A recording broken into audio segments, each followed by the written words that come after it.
ఈ రకంగా అన్యాయంగా వాళ్ళని ఇబ్బంది పెట్టి మరి వాళ్ళ కాడి నుంచి దోచుకోవడం, కేవలం దోచుకోవడమే వీళ్ళ పని.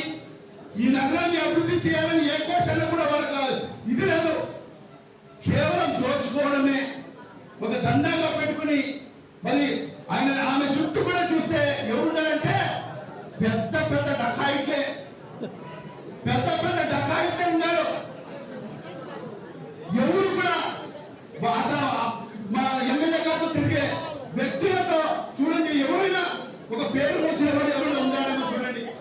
అందరు డకాయిట్లు, అందరు ల్యాండ్ రాబర్స్, మరి ఇలాంటి వ్యక్తులను చుట్టూ పెట్టుకుని ఈరోజు పరిపాలన కొనసాగడం జరుగుతుంది కారణంగా.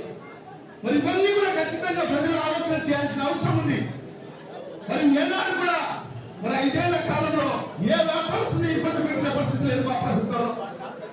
మరి ఏ డాక్టర్ని మనం ఇబ్బంది పెట్టిన పరిస్థితి లేదు. మరి కరోనా లాంటి కష్టం